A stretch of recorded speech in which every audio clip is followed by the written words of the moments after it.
Hello guys, இன்றைக்கி நம்ம சேனலில் என்ன ரெசிபி பார்க்க போகிறோன்னா ஒரு ஸ்ட்ரீட் ஃபுட் ரெசிபி தான் பார்க்க போகிறோம். நார்த் இந்தியாவில் ரொம்பவே ஃபேமஸான தஹி வடை, அதாவது தயிர் வடை தான் இந்த வீடியோவில் பார்க்க போகிறோம்.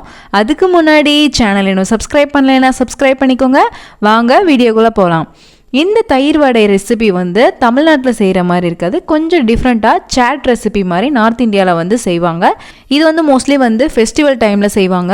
ஹோலி ஃபெஸ்டிவலுக்கு கண்டிப்பாக மோஸ்ட்லி எல்லார் வீட்லேயும் செய்வாங்க. அது எப்படி நம்ம வீட்டில் இருக்க இன்க்ரீடியன்ஸ் வச்சு நம்ம செய்கிறதுன்றதான் பார்க்க போகிறோம். வாங்க வீடியோக்குள்ளே போகலாம். இப்போ இதுக்கு ஃபஸ்ட்டு 1/2 கப் அளவுக்கு உளுந்து எடுத்துக்கலாம். உளுந்தை ஃபஸ்ட்டு தண்ணி ஊற்றி நல்லா அலசி எடுத்துக்கோங்க. உளுந்தோடு சேர்த்து நீங்கள் பாசிப்பருப்பும் சேர்த்து அரைக்கலாம். நான் இங்கே உளுந்து மட்டும் தான் எடுத்திருக்கேன். உளுந்தை மட்டும் தான் நான் ஊற வைக்க போகிறேன். ஃபஸ்ட்டு இதை அலசி நல்லா க்ளீன் பண்ணி வச்சுட்டேன். அதுக்கப்புறம் தண்ணி ஊற்றி திரும்ப நல்லா ஊற வச்சு எடுத்துக்கலாம். இது பார்த்திங்கன்னா ஒரு 2 மணி நேரம் நான் ஊற வச்சு எடுத்திருக்கேன். இப்போ பார்த்திங்கன்னா தெரியும், நல்லா ஊறிடுச்சு. இப்போ இதை நம்ம அரைச்சிக்கலாம். நான் இதை மிக்சியில் தான் போட்டு அரைக்க போகிறேன். நீங்கள் கிரைண்டர் வச்சுருந்தீங்கன்னா நிறையா போட்டு அரைச்சிக்கோங்க. இப்போ ஊற வச்சு எல்லா உளுந்தும் ஆட் பண்ணியாச்சு. அதுக்கப்புறம் ஒரு பச்சை மிளகாய் ஆட் பண்ணியிருக்கேன். நீங்கள் காரம் நிறைய சாப்பிடுவீங்கன்னா பச்சை மிளகாய் இன்னும் 2 கூட எக்ஸ்ட்ரா ஆட் பண்ணிக்கோங்க. அதுக்கப்புறம் 2 துண்டு இஞ்சி, அதுக்கப்புறம் 3 பல்லு பூண்டு, அதுக்கப்புறம் 1 டீஸ்பூன் அளவுக்கு உப்பு, அதுக்கப்புறம் 1/4 டீஸ்பூன் அளவுக்கு பெருங்காயத்தூள், இதெல்லாம் ஆட் பண்ணிவிட்டு நல்லா ஃபைனாக அரைச்சி எடுத்துக்கலாம். தண்ணி வேணும்னா கொஞ்சம் கொஞ்சமாக தண்ணி ஊற்றி நல்லா ஃபைனாக அரைச்சிக்கோங்க. நல்லா கெட்டியாக இருக்கணும், ரொம்ப தண்ணியாக இருக்கக்கூடாது. இப்போ பார்த்தீங்கன்னா இந்த மாதிரி கன்சிஸ்டன்சியில் இருக்கணும். நம்ம உளுந்த வடைக்கு எப்படி செய்வோமோ அதே மாதிரியே தான் செய்யணும். நம்ம உளுந்த வடைக்கு எப்படி கன்சிஸ்டன்சி நல்லா கெட்டியாக இருக்குமோ அதே மாதிரி ரெடி பண்ணி எடுத்துக்கோங்க. இப்போ பார்த்திங்கன்னா நம்ம அரைச்சிருக்க உளுந்த மாவை நல்லா இந்த மாதிரி பீட் பண்ணிக்கணும். அப்படின்னா தான் மாவு நல்லா சாஃப்டாக பஃப்னு வரும். இப்போ பார்த்திங்கன்னா எந்த அளவுக்கு நம்ம ரிஸ்ட்டை வச்சு நல்லா பீட் பண்ண முடியுமோ அந்த அளவுக்கு நல்லா பீட் பண்ணி எடுத்துக்கலாம். நீங்கள் எந்த அளவுக்கு நல்லா இந்த மாதிரி மிக்ஸ் பண்ணுறீங்களோ அந்த அளவுக்கு நல்லா வெள்ளையாகும். பார்த்தீங்கன்னா தெரியும், ஃபஸ்ட்டு நம்ம எடுக்கும் போது லைட்டாக பச்சை கலரில் இந்த மாதிரி இருந்துச்சு. இப்போ பார்த்திங்கன்னா நல்லா வெள்ளையாகிடுச்சு, நல்லா ஃப்ளஃபியாகவும் இருக்குது. இந்த மாதிரி ரெடி பண்ணி எடுத்துக்கோங்க. இப்போ ஒரு பேனில் ஆயில் ஊற்றிக்கலாம். ஆயில் நல்லா ஹீட் பண்ணிவிட்டு மீடியம் ஃப்ளேமில் வச்சுட்டு மாவை கொஞ்சம் கொஞ்சமாக ஊற்றிக்கலாம். இப்போ பார்த்திங்கன்னா கையிலே தான் நான் மாவு வடைக்கு ஆட் பண்ணுறேன். நீங்கள் ஸ்பூன் வச்சுருந்தீங்கன்னா ஸ்பூனில் கூட நீங்கள் ஆட் பண்ணிக்கலாம். இல்லைனா ஒரு குழிக்கரண்டி வச்சுருந்தா கூட ஆட் பண்ணிக்கலாம். இது நீங்கள் போடும் போது ஷேப்ஸ் வரலன்னு கவலைப்படாதீங்க. இது நல்லா வெந்தோடனே நல்லா ரவுண்ட் ஷேப்பில் அழகாக வந்துடும். இப்போ பார்த்தீங்கன்னா தெரியும், லைட்டாக வேக வேக நல்லா ரவுண்டாக வந்துடும். இதை மெதுவாக 2 சைடும் திருப்பி போட்டு எடுத்துக்கோங்க. இப்போ பார்த்திங்கன்னா இது ரொம்ப செவக்கணும்னு அவசியம் கிடையாது, ரொம்ப வெள்ளையாக இருக்கணும்னு அவசியம் கிடையாது. அப்படி உங்களுக்கு லைட்டாக வெள்ளையாகவே இருக்க வேணும்னா உள்ளுக்கு நல்லா வெந்த பின்னாடி எடுத்துக்கலாம். அப்படி உங்களுக்கு கோல்டன் ப்ரௌன் கலரில் வரணுனாலும் நீங்கள் எடுத்துக்கலாம். இது எப்படினாலும் ரெடி பண்ணிக்கலாம். ஆனால் இது கொஞ்சம் லைட்டாக கோல்டன் கலர் வந்தோடனே எடுத்துருங்க, அப்படின்னா தான் டேஸ்ட்டு நல்லாயிருக்கும். இப்போ பார்த்திங்கன்னா நல்லா வெந்து வந்துருச்சு. இதை இப்போ நான் தனியாக எடுத்து வச்சுக்கிறேன்.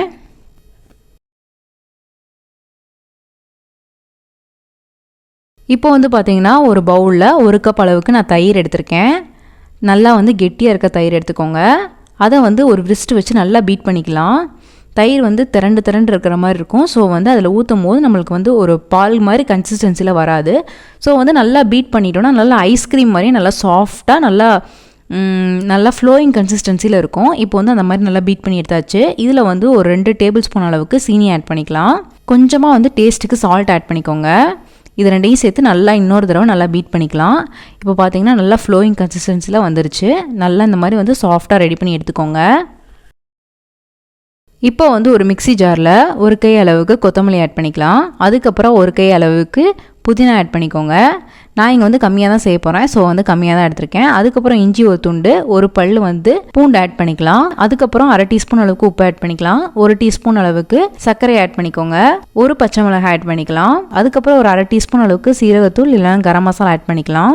ஆட் பண்ணிவிட்டு 2 ஐஸ் க்யூப்ஸ் நான் ஆட் பண்ணிக்கிறேன். இப்போ இது எல்லாத்தையுமே சேர்த்துட்டு நல்லா அரைச்சி எடுத்துக்கலாம். நல்லா இந்த மாதிரி அரைச்சி தனியாக வச்சுக்கோங்க. அவ்வளோதான், க்ரீன் சட்னி ரெடி ஆயிடுச்சு இந்த ரெசிபிக்கு. இப்போ பார்த்திங்கன்னா இதுக்கு நம்ம புளி சட்னி ரெடி பண்ண போகிறோம். புளி சட்னிக்கு ஃபஸ்ட்டு புளி ஒரு லெமன் சைஸ் அளவுக்கு ஊற வச்சு எடுத்துக்கலாம். ஊற வச்சு எடுத்த பின்னாடி அது பார்த்திங்கன்னா நல்லா இந்த மாதிரி கரைச்சி எடுத்துக்கோங்க. நல்லா சாஃப்டாக அந்த மாதிரி கரைஞ்சி வந்துடும். இப்போ அதை ஒரு மிக்ஸி ஜாருக்குள்ளே நம்ம ஆட் பண்ணி நல்லா அரைச்சி எடுத்துக்கலாம்.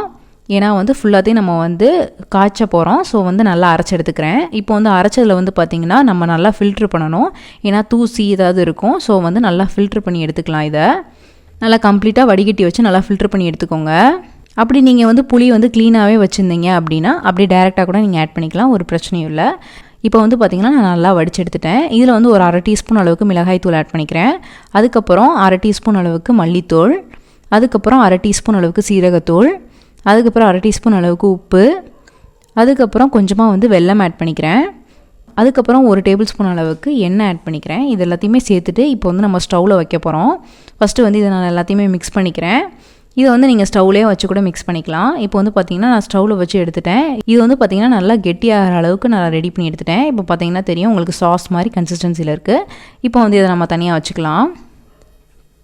இப்போ வந்து பார்த்திங்கன்னா நம்ம வடை எல்லாமே ரெடி ஆயிடுச்சு. இப்போ நம்ம ரெடி பண்ணி வச்சுருக்க தயிரை வந்து இதில் ஆட் பண்ணிக்கலாம். மேலேயே ஒரு லேயர் நல்லா வந்து ஃபுல்லாக கம்ப்ளீட்டாக அது மறையிற அளவுக்கு நம்ம வந்து தயிர் ஊற்ற போகிறோம். ஏன்னா வந்து இதில் தயிர் தான் வந்து மெயினான இன்க்ரீடியண்ட். ஸோ வந்து ஃபுல்லாக வந்து தயிர் நல்லா மூழ்கிற மாதிரி நம்ம ரெடி பண்ணி வச்சுக்கலாம். இப்போ வந்து பார்த்திங்கன்னா வடை கண்ணுக்கே தெரியாத அளவுக்கு நம்ம ரெடி பண்ணி வச்சுட்டோம். உங்களுக்கு எந்த அளவுக்கு தயிர் வேணுமோ அந்த அளவுக்கு நீங்கள் ஆட் பண்ணிக்கலாம். டேஸ்ட்டாக தான் இருக்கும். இப்போ வந்து பார்த்திங்கன்னா நம்ம தயிர் வந்து ஃபுல்லாகவே ஆட் பண்ணியாச்சு. அதுக்கு மேலே வந்து உங்களுக்கு என்னென்ன பவுட்ரு வேணுமோ அது எல்லாமே ஆட் பண்ணிக்கலாம். நான் வந்து ஃபஸ்ட்டு வந்து சில்லி பவுட்ரு ஆட் பண்ணியிருக்கேன். மிளகாய் தூள் ஆட் பண்ணிவிட்டு அதுக்கப்புறம் சாட் மசாலா வந்து ஆட் பண்ணிக்கலாம். அது மேலேயே வந்து உங்களுக்கு மல்லித்தூள், சீரகத்தூள் இல்லைனா கரம் மசாலா எதுனாலும் நீங்கள் ஆட் பண்ணிக்கலாம். அது உங்கள் விஷ் தான். இப்போ வந்து பார்த்திங்கன்னா நான் சாட் மசாலா ஆட் பண்ணிக்கிறேன்.